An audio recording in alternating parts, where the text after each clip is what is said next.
sama kita.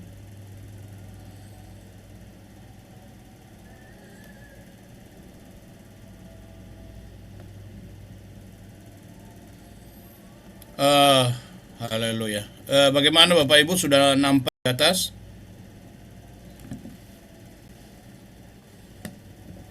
Tes.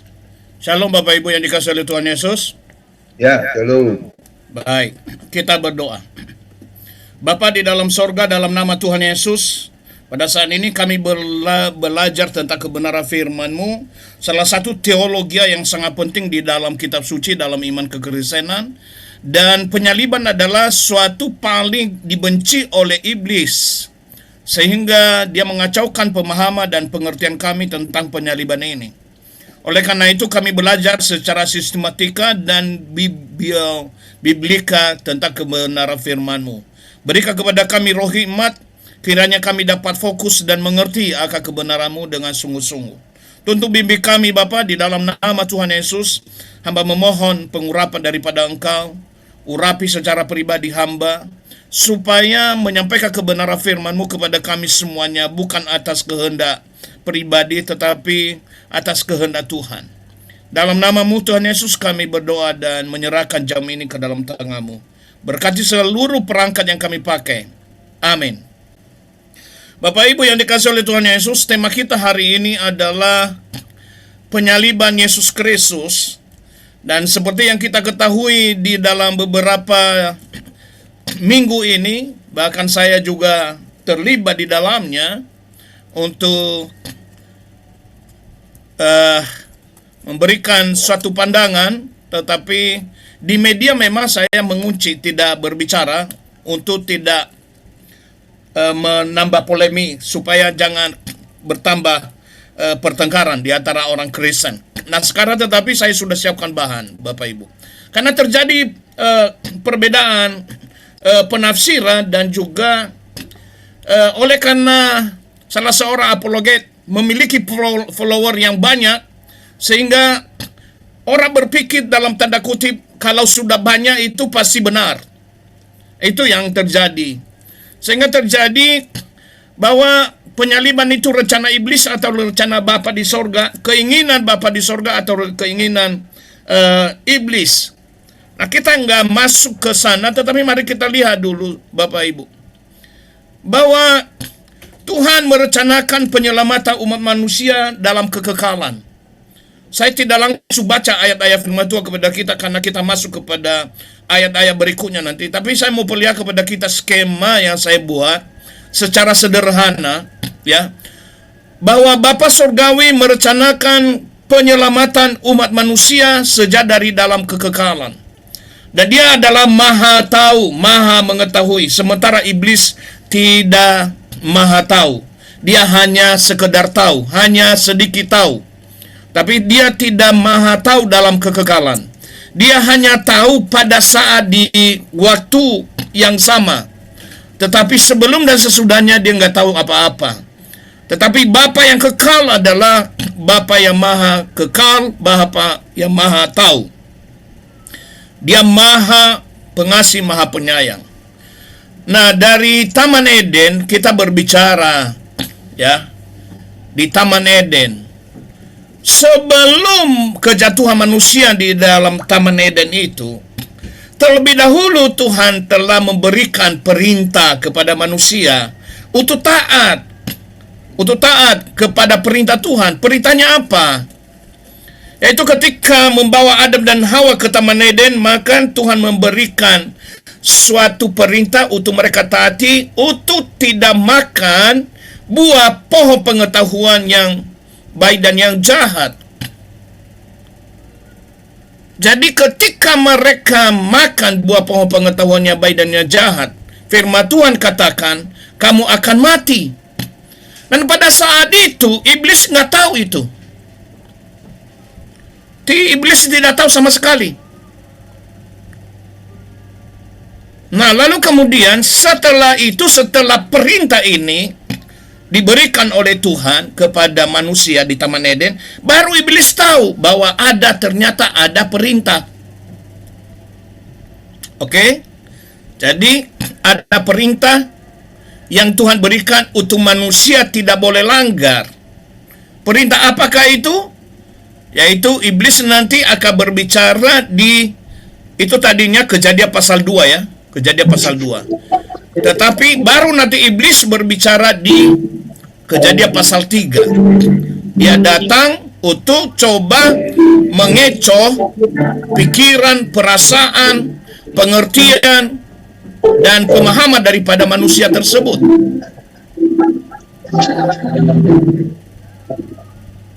Nah, pada saat itu kebanyakan orang berbicara bahwa manusia jatuh dalam dosa karena iblis. Jadi yang selalu disalahkan iblis, ya. Manusia jatuh dalam dosa karena iblis. Manusia jatuh dalam dosa karena iblis. Pertanyaannya, kenapa iblis disalahkan? Memang udah iblis kerjanya itu kok. Memang iblis adalah pendosa, pembawa dosa. Kenapa dia harus disalahkan? Jadi tidak perlu iblis disalah-salahkan karena dosa manusia. Tidak perlu dilempar-lemparkan mencari pembenaran. Oh, saya berdosa karena iblis. Tidak. Manusia berdosa itu karena tidak taat terhadap perintah Tuhan. Dosa dalam bahasa Ibrani memakai kata khata. Ya, khata. Khata artinya menyimpang, menyeleweng. Menyimpang dari mana? Dari perintah Tuhan. Dari apa yang Tuhan tentukan. Dari apa yang Tuhan telah perintahkan. Manusia itu ternyata tidak taat. Lalu mereka ragu-ragu, dan akibat keraguan-raguan mereka itu iblis datang memperteguh keraguan-raguan manusia. Makanya kita itu tidak boleh ragu-ragu. Coba ketika contoh misalnya ketika Petrus dia melihat Tuhan Yesus berjalan di atas sungai, di danau itu. Lalu Petrus mengatakan, jika engkau itu Tuhan, suruhlah aku datang kepadamu. Dan Tuhan Yesus bilang, datanglah. Marilah ke sini. Dia datang, saudara-saudara. Nah, pada waktu Petrus datang, di tengah perjalanan itu sedang melangkah beberapa langkah ke depan, dia ragu. Dan akibat keraguannya itu jatuh dia tenggelam dia di dalam laut itu. Nah, penyelamatan itu di dalam kekekalan. Rencana penyelamatan itu dalam kekekalan. Maka Tuhan memberikan perintah. Karena akibat sudah jatuh dalam dosa, maka Tuhan berikan perintah bahwa manusia tetap harus diselamatkan. Diberikan perintah, Kejadian pasal 3 ayat 15. Bahwa melalui keturunan Adam, melalui keturunan perempuan ini. Nanti ada ayat-ayatnya Bapak Ibu. Saya berikan prolog narasinya dulu. Akan meremukkan kepala si ular, dan ular itu akan mematok tumit daripada keturunan perempuan itu. Itu ya. Nah sekarang itu rencana daripada Bapa yang kekal semua. Ya, rencana Bapa yang kekal. Tetapi keinginan daripada iblis itu mengagalkan rencana kekal ini. Di sini polemiknya terjadi. Ya. Dia ingin mengagalkan semua rencana penyelamatan supaya manusia tidak selamat. Kenapa iblis ingin manusia tidak selamat? Supaya menjadi miliknya. Nanti dia memakai beberapa orang untuk mengagalkan semua rencana ini. Ya. Akhirnya Yesus lahir melalui perawan Maria. Lalu iblis mencoba mengagalkan rencana. Minimal ada beberapa kali iblis mengagalkan itu. Nanti kita akan lihat berikutnya. Terus sampai Yesus lahir, ya, dari Taman Eden telah dinubuatan, lalu kemudian Yesus lahir, kemudian setelah itu Yesus disalib sampai ke Bukit Golgota. Setelah itu, ini sistematikanya ya Bapak Ibu. Setelah itu Yesus mati di atas Bukit Golgota, di Bukit Kalvari. Lalu kemudian setelah kematiannya dikubur 3 hari 3 malam di dalam alam kubur. Tapi pada hari yang ketiga dia bangkit. Lalu selama 40 hari bersama-sama dengan murid-murid, dengan orang-orang percaya di dunia. Kemudian dia naik ke sorga. Dan dari sorga dia akan datang untuk kedua kalinya, untuk menjemput setiap orang yang percaya kepada Bapa yang di sorga melalui Yesus Kristus. Mari kita lihat berikutnya. Ini skemanya di bawah.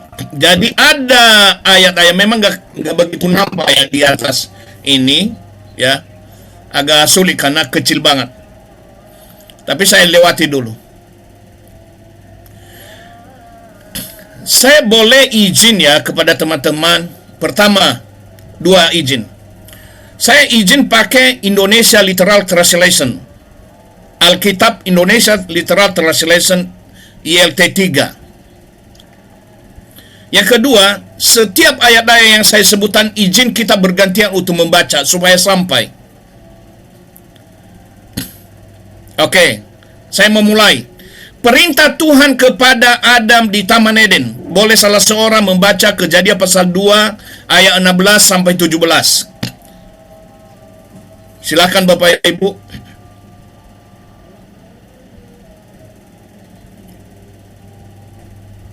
Dengan penuh kasih, hormat, saya minta izin kepada Bapak Ibu, hamba-hambanya untuk membaca Kejadian 2 ayat 16 sampai 17. Kejadian 2 ayat 16. Lalu Tuhan Allah memberi perintah ini kepada manusia. Semua pohon dalam taman ini boleh kau makan buahnya dengan bebas. Tetapi pohon pengetahuan tentang yang baik dan yang jahat itu janganlah kau makan buahnya. Sebab pada hari engkau memakannya, pastilah engkau mati. Ya, ada perintah untuk ditaati oleh Adam dan Hawa. Dan ternyata mereka tidak taat. Di sini belum ada campur tangan iblis, ya, tidak ada campur tangan iblis, ya, Bapak Ibu. Jadi rencana penyelamatan Tuhan memberitahukan, ya, ini perintah supaya kamu hidup kekal, jangan kamu melanggar perintah ini. Tapi kemudian mereka melanggar, mereka tidak taat.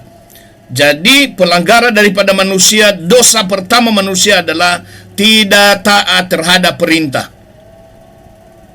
Kita lanjut. Rencana Bapa untuk penyaliban Yesus dalam waktu yang kekal. Kejadian 3 ayat 15. Saya langsung baca, nanti siap-siap membaca Yesaya 7 ayat 14, silakan dibuka nanti Bapak Ibu. Yesaya 7 ayat 14, Yesaya 53 ayat 5. Ya. Salah seorang membaca Yesaya 7 ayat 14, Yesaya 53 ayat 5, Matius pasal 1 ayat 20 sampai 23, dan banyak ayat yang lain. Tapi kita baca 3 pasal ini, Yesaya 7 ayat 14, Yesaya 53 ayat 5, Matius 1 ayat 20 sampai 23. Saya baca Kejadian pasal 3 ayat 15 dalam terjemahan Indonesia Literal. Dan aku akan mengadakan permusuhan antara engkau dengan wanita ini, dan antara keturunanmu dengan keturunannya. Dia akan meremukkan kepalamu, dan engkau akan meremukkan tumitnya. Perhatikan kata-kata meremukkan kepalamu dan mematok. Dalam bahasa Ibrani-nya sebetulnya mematok tumitnya. Oke, silakan Bapak Ibu yang sudah dapat Yesaya 7 ayat 14. Ya, siap Pak. Sebab itu Tuhan sendirilah yang akan memberikan kepadamu suatu pertanda.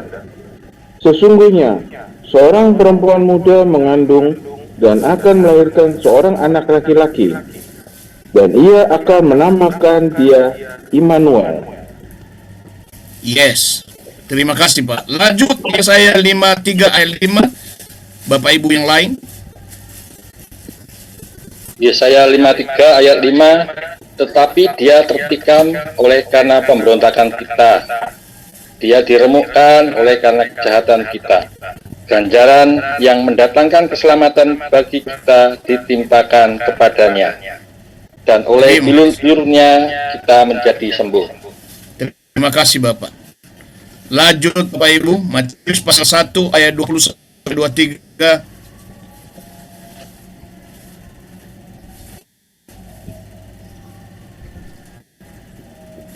Matius 1 ayat 23.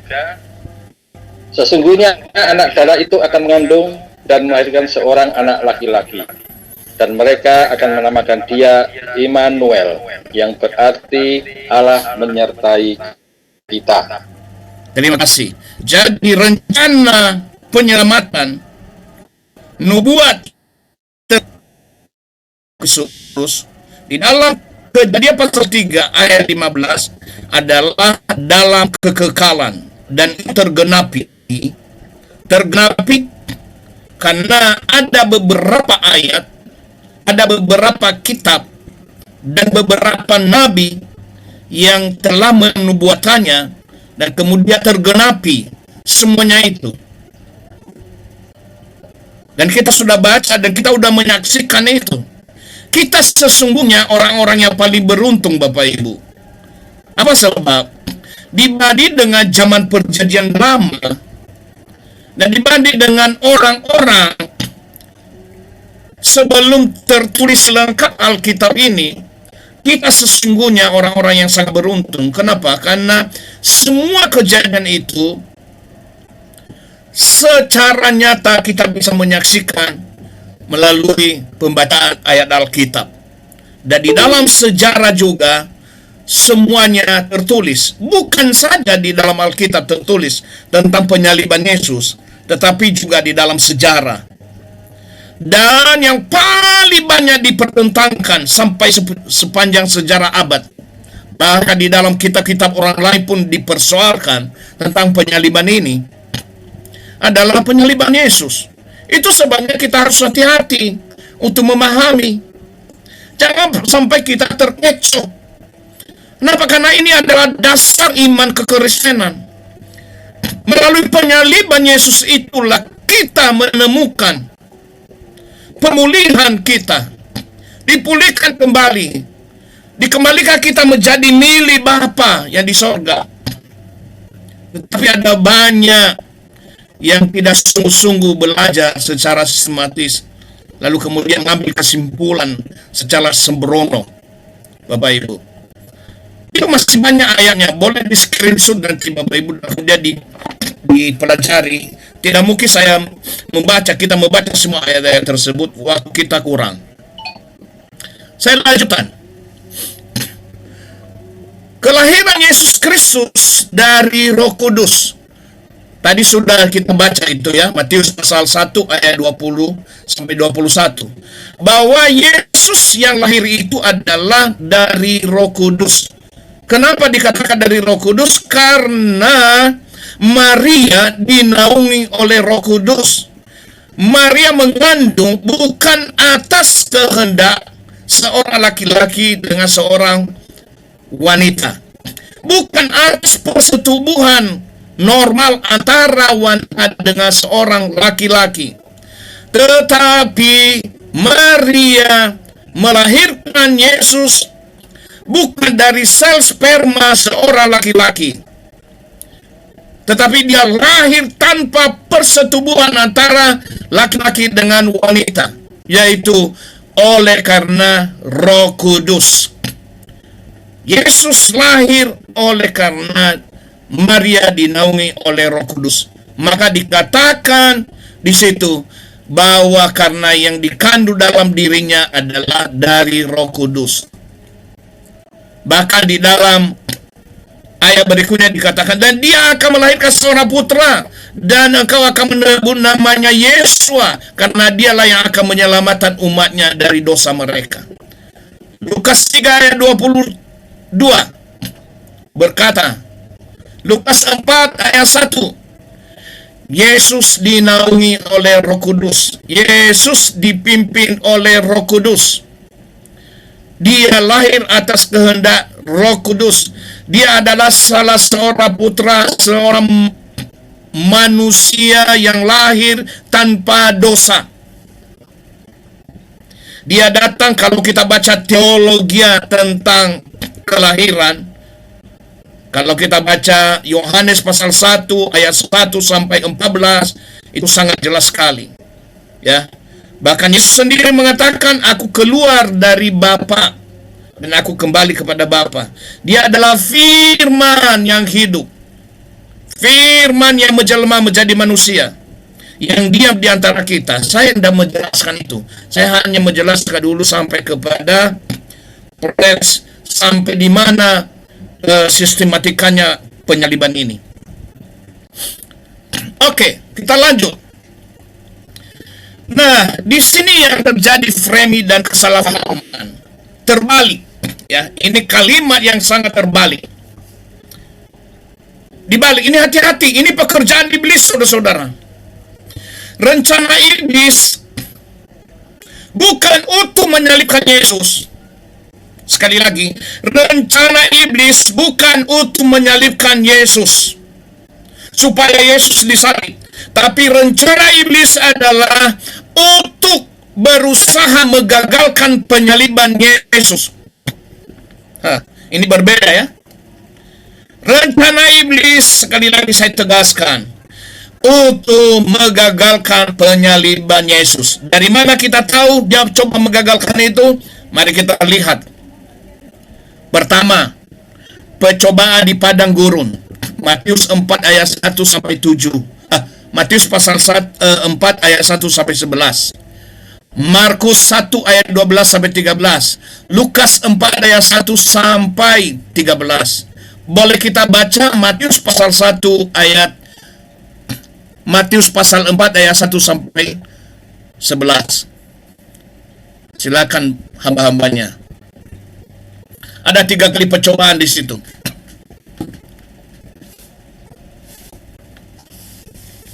Lalu Yesus dibawa oleh Roh padang gurun untuk dicobai iblis. Setelah berpuasa 40 hari dan 40 malam, akhirnya laparlah Yesus. Datanglah si pencoba dan berkata kepadanya, jika engkau anak Allah, perintahkanlah supaya batu ini menjadi roti. Jawab Yesus, ada tertulis, manusia itu bukan dari roti saja, tetapi dari setiap firman yang keluar dari mulut Allah.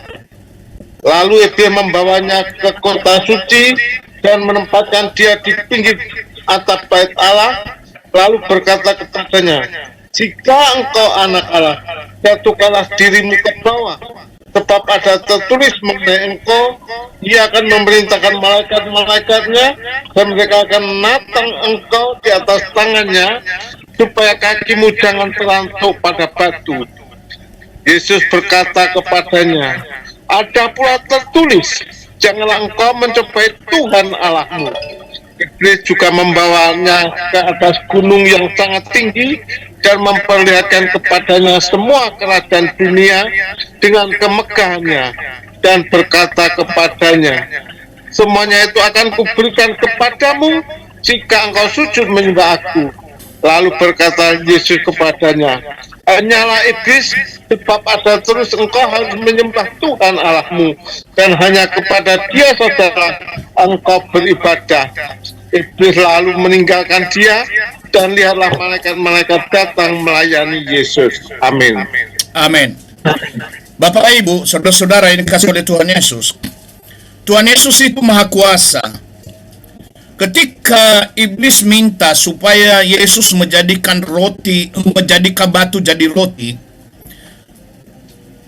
Yesus yang maha kuasa, dia bisa melakukan itu. Bisa jadikan batu itu jadi roti, tapi Yesus tidak lakukan. Kenapa? Karena iblis yang memerintahkannya. Karena iblis yang meminta. Artinya apa? Yesus tidak mau tunduk kepada perkataan perintah iblis. Sampai yang kedua kali, dia mengakui Yesus itu putra tunggal Bapa. Dia tahu bahwa Yesus berasal dari sorga untuk menghancurkan dia. Tapi kemudian dia minta lagi. Percobaannya kedua, sampai ketiga, dan akhirnya Tuhan Yesus menghardik dia. Tapi apakah iblis berhenti? Tidak. Dia tidak berhenti untuk mencoba menggagalkan itu semua. Dia melanjutkan usahanya. Jangan sampai Yesus sampai ke salib. Karena iblis tahu bahwa ketika Yesus disalib, itu adalah kehancuran dia, itu adalah daripada kekalahannya. Nah, kemudian dia memakai Petrus. Kita lihat, ya, dia memakai Petrus. Petrus menarik Yesus ke samping dan menegur dia. Matius pasal 16 ayat 21 sampai 23. Mari kita baca. Ini ada orang-orang yang membaca ini tapi nggak bisa membaca perikopnya. Mari kita baca, lihat itu ya. Matius 16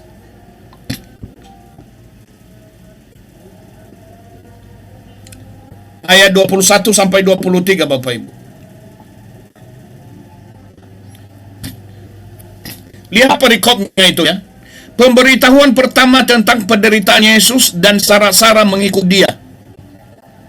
Ini loh. Nah, Petrus coba dipakai oleh iblis. Dipakai oleh iblis untuk menggagalkan rencana penyaliban ini. Mari kita lihat. Sejak waktu itu, Yesus mulai menyatakan kepada murid-muridnya bahwa ia harus pergi ke Yerusalem dan menanggung banyak penderitaan dari pihak tua-tua, imam-imam kepala dan ahli-ahli Taurat, lalu dibunuh dan dibangkitkan pada hari ketiga. Tetapi Petrus menarik dia, yang menarik Yesus ke samping dan menegur dia, katanya, Tuhan, kiranya Elohim menjauhkan hal itu. Hal itu sekali-kali tidak akan menimpa engkau. Apa kata Tuhan Yesus? Boleh dijawab Bapak Ibu?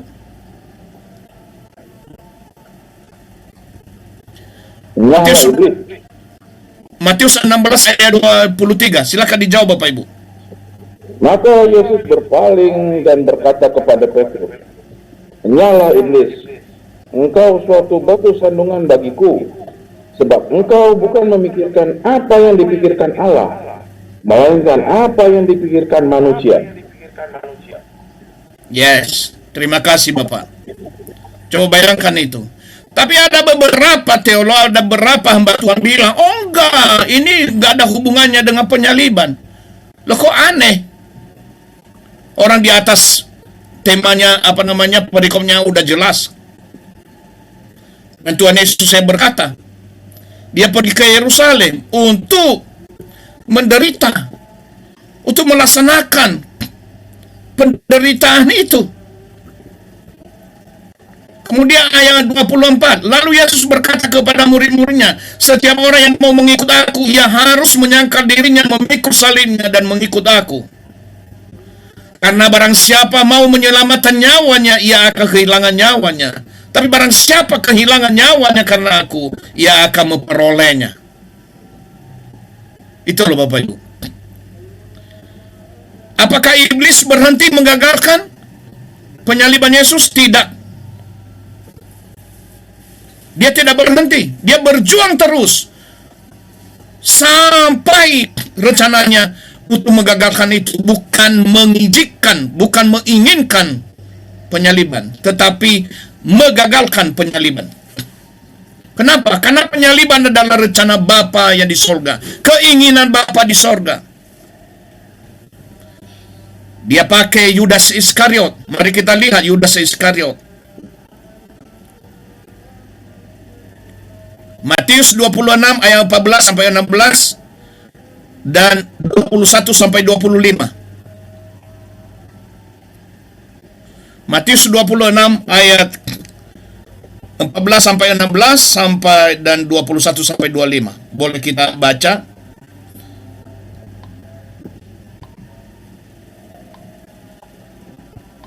Kemudian beberapa orang dari ke-12 murid itu yang bernama Judas Iskariot kepada imam-imam kepala. Ia berkata, apa yang hendak kamu berikan kepadaku kalau aku menyerahkan dia kepada kamu? Mereka membayar 30 uang perak kepadanya. Mulai saat itu ia mencari kesempatan yang baik untuk menyerahkan Yesus. Amin. Amin. Ya. Untuk menyerahkan Yesus. Di sini memang hanya untuk menyerahkan, bukan untuk menyalibkan. Tidak ada. Tidak ada dalam pikiran Iskariot ini, si Yudas ini, bahwa Yesus akan disalib. Karena dia tahu Yesus adalah Raja yang bisa membebaskan orang Israel. Dan mampu dia membebaskan diri dari situ. Tetapi kemudian setelah dia melihat Yesus, ternyata benar-benar disalib, dia menyesal, Bapak Ibu. Dan ada lagi hamba Tuhan juga yang kemudian berpikir bahwa Yudas Iskariot masuk surga. Ya. Karena dia bilang, Yudas Iskariot kan ikut menggenapi penyaliban Yesus. Ini betapa iblis itu pintar sekali untuk membolak-balikan pikiran manusia. Ya, hati-hati kita Bapak Ibu. Ini mohon maaf, ini saya agak kencang sedikit ini. Ketika mereka sedang makan, ia berkata, sesungguhnya aku berkata kepadamu, salah seorang dari kamu akan menyerahkan aku. Dengan sangat sedih berkatalah mereka semua demi seorang kepada yang lain, bukan aku ya Tuhan.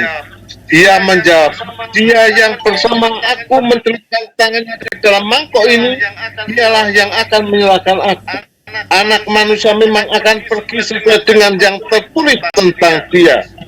Akan tetapi celaka orang yang membuat anak manusia itu diserahkan. Lebih baik bagi orang itu sekiranya ia tidak dilahirkan. Yudas yang tidak menyerahkan dia itu berkata, bukan aku ya Rabi. Kata Yesus kepada, engkau telah mengatakannya. Amin. Engkau telah mengatakannya. Jangan lupakan ayat 24 dalam rencana Bapa yang kekal ini. Ayat 24 dikatakan di sini, anak manusia memang akan pergi sesuai dengan yang ada tertulis tentang dia. Akan tetapi celakalah orang yang olehnya anak manusia itu diserahkan. Adalah lebih baik bagi orang itu sekiranya ia tidak dilahirkan. Bapak Ibu, bukan karena Yudas menyerahkan Yesus lalu kemudian dia disalib, tetapi karena memang ada nubuatan untuk dilewati itu semua.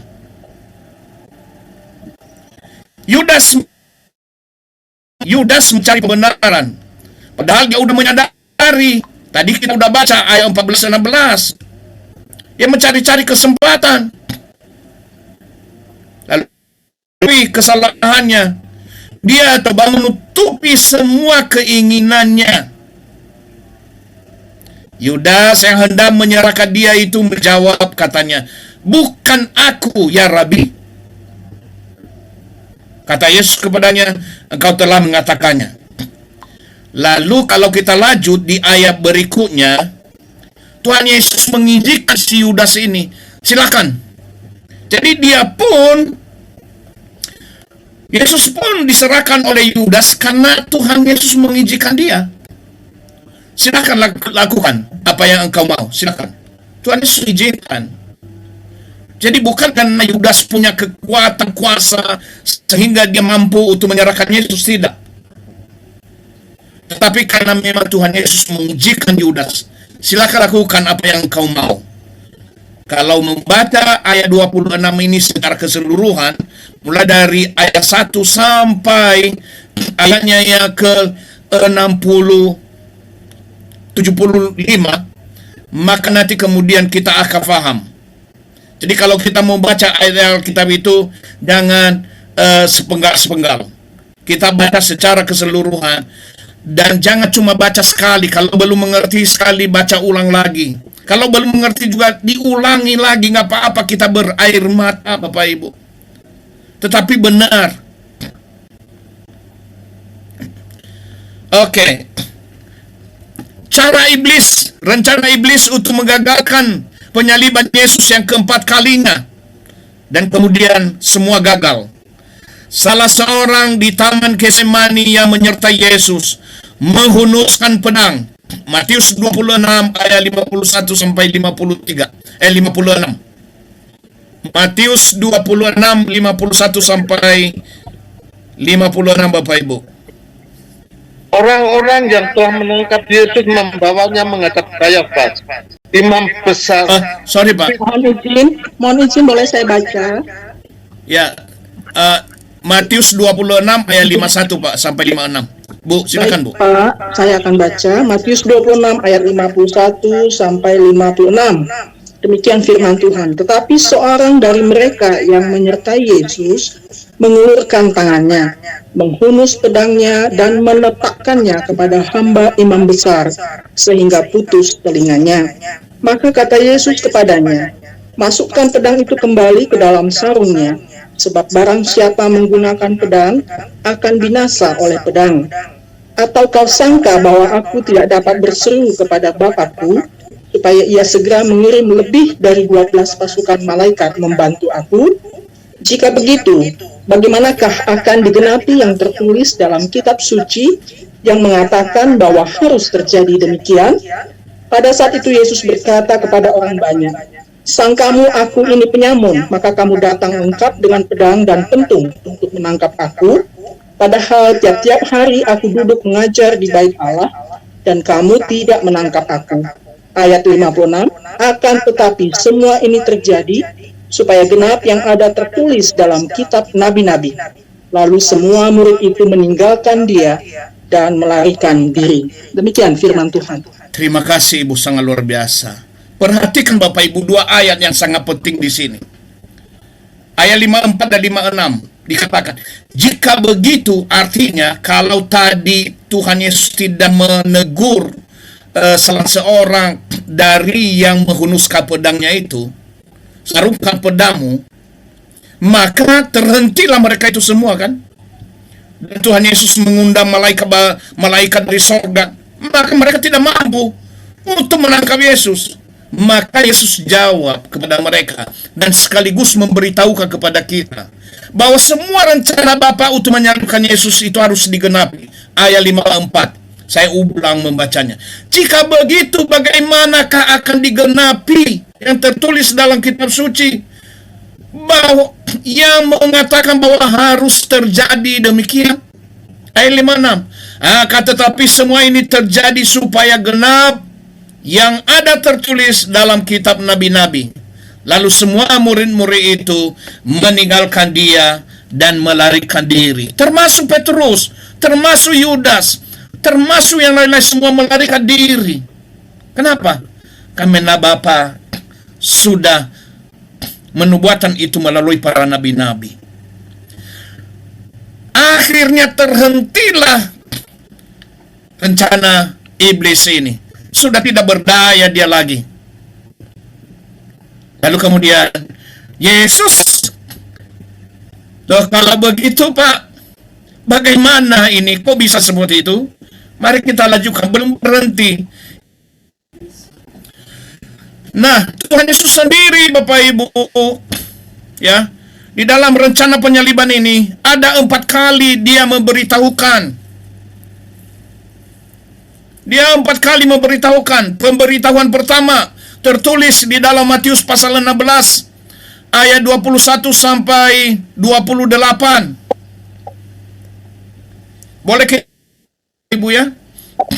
Kalau boleh kita mau mulai membaca saja, melihat supaya kita tahu betul-betul bahwa ini bukan asal-asalan kita. Ya, Matius 16 ayat 21 sampai 28. Silakan Ibu. Baik, saya akan bacakan. Matius 16 ayat 26 ayat 21 sampai 26. Demikian firman Tuhan, judul perikop pemberitahuan pertama tentang penderitaan Yesus dan syarat-syarat mengikut dia. Sejak waktu itu Yesus mulai menyatakan kepada murid-muridnya bahwa ia harus pergi ke Yerusalem dan menanggung banyak penderitaan dari pihak tua-tua, imam-imam, kepala, dan ahli-ahli Taurat, lalu dibunuh dan dibangkitkan pada hari ketiga. Tetapi Petrus menarik Yesus ke samping dan menegur dia. Katanya, "Tuhan, kiranya Allah menjauhkan hal itu. Hal itu sekali-kali takkan menimpa engkau." Maka Yesus berpaling dan berkata kepada Petrus, "Enyahlah iblis, engkau suatu batu sandungan bagiku, sebab engkau bukan memikirkan apa yang dipikirkan Allah, melainkan apa yang dipikirkan manusia." Lalu Yesus berkata kepada murid-muridnya, "Setiap orang yang mau mengikut aku, ia harus menyangkal dirinya, memikul salibnya, dan mengikut aku. Karena barang siapa mau menyelamatkan nyawanya, ia akan kehilangan nyawanya. Tetapi barang siapa kehilangan nyawanya karena aku, ia akan memperolehnya. Apa gunanya seorang memperoleh seluruh dunia, tetapi kehilangan nyawanya? Dan apakah yang dapat diberikannya sebagai ganti nyawanya?" Sampai 28. Ya, cukup dulu sampai di situ dulu. Baik, Kita lanjut ya. Pak. Pemberitahuan kedua. Jadi ini kedua kali. 17, Matius 17 ayat 22 sampai 23. Kalau boleh bergantian, nanti Ibu lanjutkan yang lain. Boleh yang lain Bapak Ibu, silakan. Pemberitahuan kedua, Matius 17 ayat 22 sampai 23. Enggak jelas Ibu, mohon maaf. Matius 17 ayat 22 sampai 23 dengan judul perikop pemberitahuan kedua tentang penderitaan Yesus. Pada waktu Yesus dan murid-muridnya bersama-sama di Galilea, ia berkata kepada mereka, "Anak manusia akan diserahkan ke dalam tangan manusia, dan mereka akan membunuh dia, dan pada hari ketiga ia akan dibangkitkan." Maka hati murid-muridnya itu pun sedih sekali. Demikian firman Tuhan. Amin. Kita lanjut, pemberitahuan yang ketiga. Matius 20 ayat 17 sampai 19. Matius 20 ayat 17 sampai 19. Demikian firman Tuhan. Dengan judul perikop pemberitahuan ketiga tentang penderitaan Yesus. Ketika Yesus akan pergi ke Yerusalem, ia memanggil ke-12 muridnya tersendiri dan berkata kepada mereka di tengah jalan, "Sekarang kita pergi ke Yerusalem dan anak manusia akan diserahkan kepada imam-imam kepala dan ahli-ahli Taurat, dan mereka akan menjatuhi dia hukuman mati, dan mereka akan menyerahkan dia kepada bangsa-bangsa yang tidak mengenal Allah, supaya ia diolok-olokkan, disesah, dan disalibkan. Dan pada hari ketiga ia akan dibangkitkan." Demikian firman Tuhan. Puji Tuhan. Yang terakhir Bapak Ibu, pemberitahuannya keempat. Ini pemberitahuannya keempat. Semua pemberitahuan dari pertama, kedua, ketiga, keempat adalah Yesus sendiri yang memberitahukan kepada kita lewat firman. Matius pasal 26 ayat 2. Demikian firman Tuhan. Pemberitahuan keempat tentang penderitaan Yesus. Rencana untuk membunuh Yesus. Matius 26 ayat 2. "Kamu tahu bahwa 2 hari lagi akan dirayakan Paskah, maka anak manusia akan diserahkan untuk disalibkan." Demikian firman Tuhan. Lengkap sudah, ini luar biasa ya Bapak Ibu. Dan itu adalah penggenapan firman Tuhan yang telah dinubuatan di dalam Keluaran pasal 12 ayat 1 sampai 27. Tetapi kita nggak membaca itu. Kita lanjutkan materi kita pada saat ini ya, supaya sampai kepada kebenaran ini. Tertutup sebentar saya. Oke. Nah, Bapak Ibu, khotbah Petrus di Kisah Para Rasul pasal 2 ayat 21 sampai 25, khotbah Petrus itu adalah intinya salib adalah rencana Bapa dalam kekekalan. Boleh kita baca. Kisah Para Rasul pasal 2 ayat 21 sampai 25. Ini tidak ada tafsiran-tafsiran ya. Saya tidak tafsir, tetapi kita hanya membaca ayat-ayat secara sistematis dan berdasarkan Alkitab. Silakan. Baik, Kisah Para Rasul 2 ayat 21 sampai 25. Demikian firman Tuhan. Dan barang siapa yang berseru kepada nama Tuhan akan diselamatkan. Hai orang-orang Israel, dengarlah perkataan ini. Yang aku maksudkan ialah Yesus dari Nazaret, seorang yang telah ditentukan Allah dan yang dinyatakan kepadamu dengan kekuatan-kekuatan dan mujizat-mujizat dan tanda-tanda yang dilakukan oleh Allah dengan perantaraan Dia di tengah-tengah kamu, seperti yang kamu tahu. Dia yang diserahkan Allah menurut maksud dan rencananya telah kamu salibkan dan kamu bunuh oleh tangan bangsa-bangsa durhaka. Tetapi Allah membangkitkan dia dengan melepaskan dia dari sengsara maut, karena tidak mungkin ia tetap berada dalam kuasa maut itu.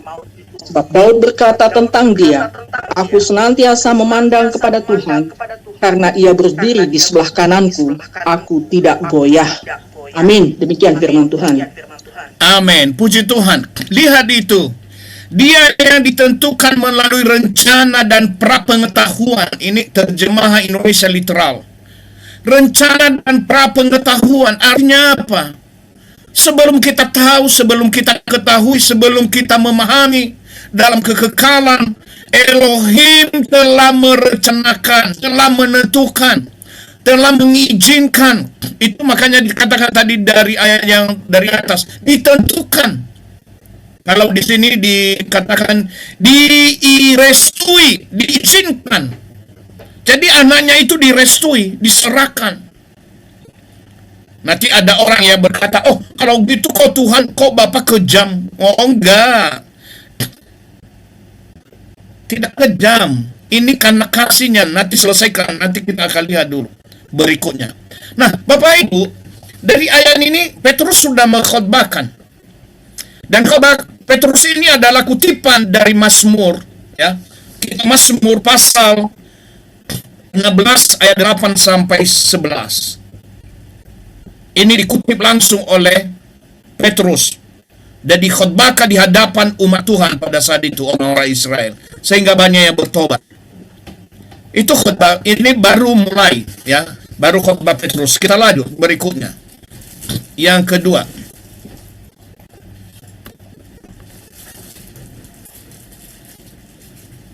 kok nggak mau? Bentar. Berikutnya, Yesus sendiri yang menyerahkan dirinya untuk disalib dan bukan keinginan iblis. Sekali lagi saya ulang poin ini, Yesus sendiri yang menyerahkan dirinya untuk disalib dan bukan keinginan iblis. Yohanes pasal 1 ayat Yohanes pasal 10 ayat 1 dan bukan ayat 1, ini ayat 18.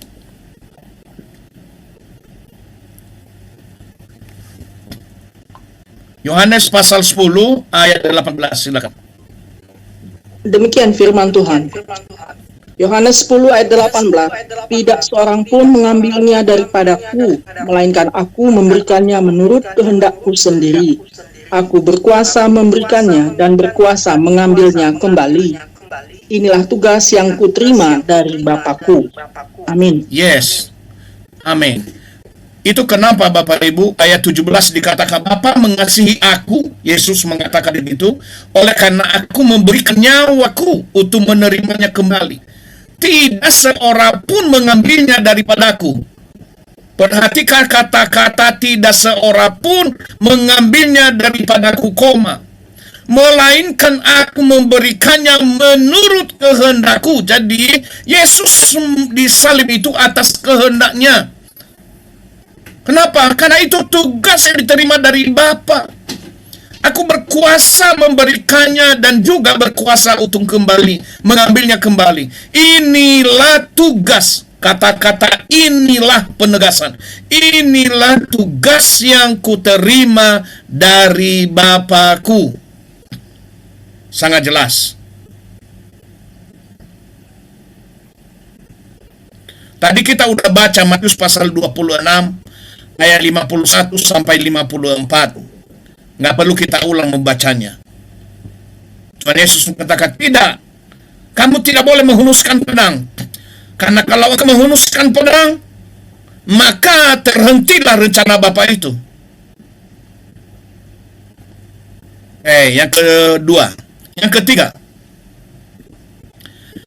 Bapa merencanakan penyaliban.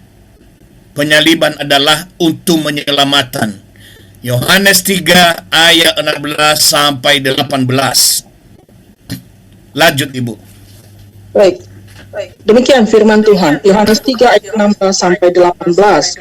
Karena begitu besar kasih Allah akan dunia ini, sehingga ia telah mengaruniakan anaknya yang tunggal, supaya setiap orang yang percaya kepadanya tidak binasa, melainkan beroleh hidup yang kekal. Sebab Allah mengutus anaknya ke dalam dunia, bukan untuk menghakimi dunia, melainkan untuk menyelamatkannya oleh Dia. Barang siapa percaya kepadanya, ia tidak akan dihukum. Barang siapa tidak percaya, ia telah berada di bawah hukuman, sebab ia tidak percaya dalam nama anak tunggal Allah. Demikian firman Tuhan. Terima kasih. Jadi Bapa mengutus puteranya karena apa alasannya? Alasannya kasih. Dia mengasihi dunia.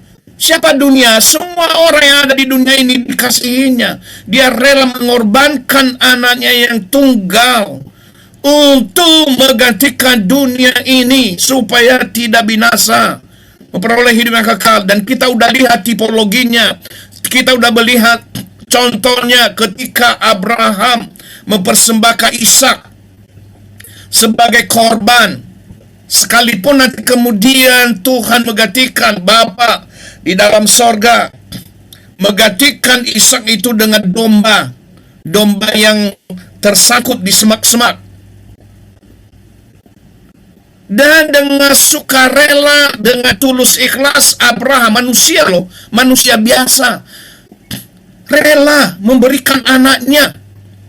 Abraham, satu-satunya anaknya yang dinanti-nantikan oleh Abraham. Ketika Bapa mengatakan, persembahkan itu, jadikan itu persembahan yang hidup kepadaku, Abraham. Dan Abraham memberikan itu. Apalagi Bapa Sorgawi yang tahu persis bahwa nanti kemudian ketika dia udah mempersembahkan anaknya, sekalipun anaknya itu diremukkan, dihancurkan di atas kayu salib, dia akan bangkit pada hari yang ketiga. Jadi tidak ada di sini Bapa kejam, di sini tidak ada. Tapi justru kalau dia tidak mempersembahkan anaknya yang tunggal, itu sesungguhnya Bapa itu kejam. Kita lanjut yang keempat. Yang keempat. Kesimpulan, penyaliban Yesus adalah untuk mempermalukan dunia gelap dan mengalahkan iblis.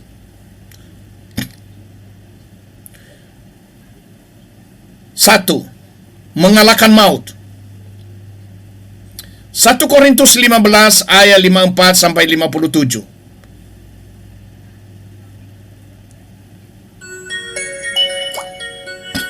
Silakan Bapak Ibu. Ayat 54 sampai 57.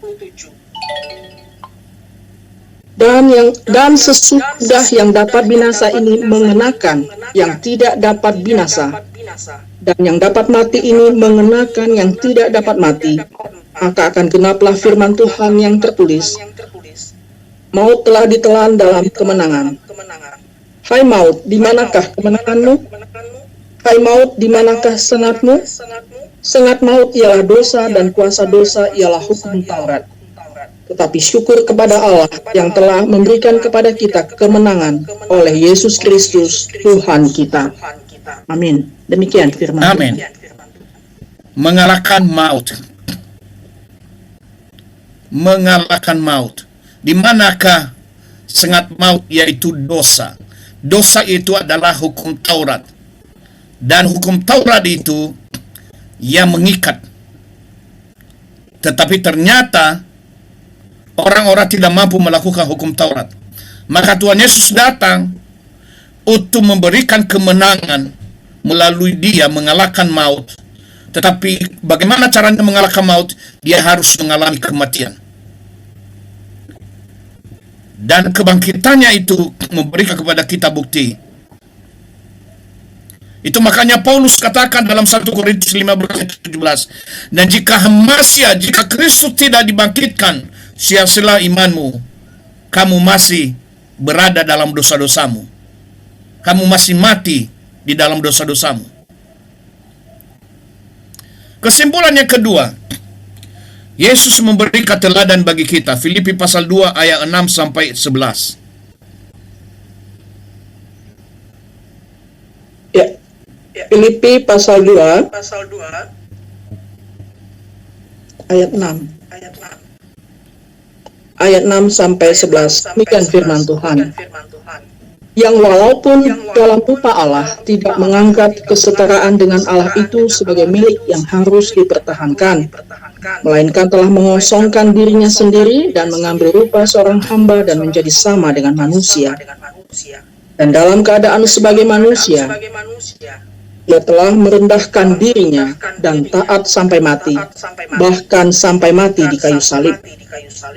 Itulah sebabnya Allah sangat meninggikan dia dan mengaruniakan kepadanya nama di atas segala nama, supaya dalam nama Yesus bertekuk lutut segala yang ada di langit dan yang ada di atas bumi dan yang ada di bawah bumi.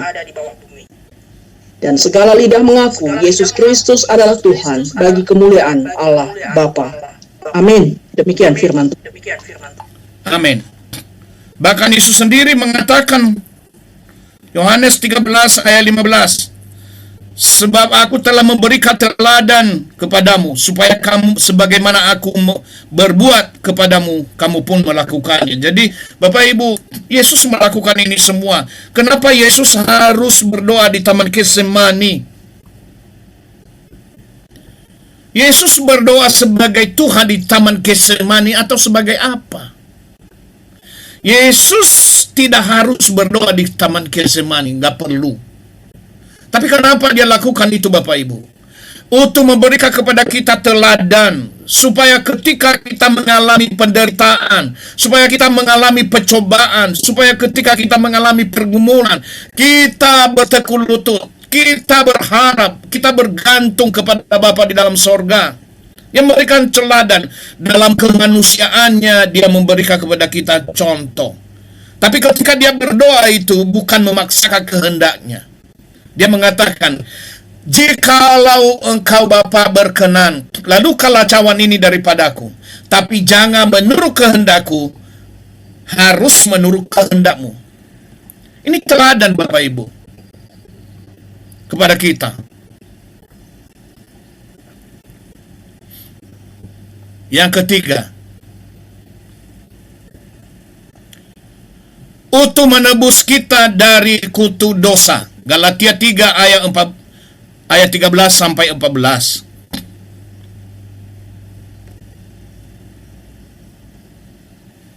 Satu Petrus 1 ayat 16 sampai 20. Demikian firman Tuhan. Sebab ada tertulis, kuduslah kamu sebab aku kudus. Keinginan iblis adalah mengagalkan penyaliban. Kenapa iblis mau coba menggagalkan penyaliban? Karena dia tahu bahwa kekalahan dia adalah puncaknya ketika Yesus disalib di atas kayu salib. Maka dia pasti kalah karena dia tahu Yesus itu datang dari sorga dan taat kepada kehendak Bapaknya. Yesus adalah Adam yang kedua yang menang dan taat sampai mati. Tadi kita udah baca ayat-ayatnya.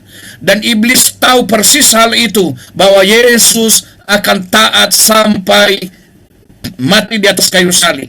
Maka dia coba menginginkan untuk mencegah, jangan sampai jangan sampai Yesus disalib. Bukan dia inginkan Yesus disalib, tetapi dia menginginkan untuk mengagalkan penyaliban. Itu, jadi jangan dibalik Bapak Ibu. Jangan kan ada pertanyaan-pertanyaan di media sosial, lalu kita dikecoh. Tidak. Kalau kita mengiyakan itu, maka benarlah kata orang yang mengatakan, oh di salib ada jin, Akibatnya salib di rumah kita, salib yang kita pakai di leher kita. Itu keinginan iblis jadinya. Hati-hati. Jangan karena followers banyak. Orang perlu belajar dengan sungguh-sungguh. Belajari dulu. Lihat itu semua. Saya mengatakan dengan tegas pada saat ini, bahwa sekali lagi 100% clear. Dalam kekekalan Bapa merencanakan penyaliban Yesus Kristus untuk apa? Untuk penebusan dosa manusia. Kenapa manusia berdosa ditebus? Kenapa orang-orang ditebus? Supaya memperoleh hidup yang kekal. Melalui siapa? Melalui Yesus Kristus. Kenapa? Karena dia telah mengalahkan maut. Dan maut itu sudah tidak berdaya. Tuhan Yesus memberkati kita. Amin. Mari kita tutup dalam doa. Bapa dalam sorga, dalam nama Tuhan Yesus, terima kasih, hamba sudah sangat terbatas, tapi biarlah Roh Kudus-Mu menolong kami untuk mendalami dan memahami kebenaran firman-Mu dengan sungguh-sungguh. Tuhan, tutup bibir kami, dan biarlah kami belajar firman Tuhan lebih sungguh-sungguh lagi. Hal-hal yang tersembunyi, kiranya Roh-Mu yang kudus memberikan kepada kami pemahaman yang jelas. Terpuji nama Tuhan. Hamba sedikit terganggu tadi karena ada anggota grup yang mengganggu. Tapi biarlah Roh-Mu yang kudus memberikan kesabaran dan pengertian. Haleluya. Amin.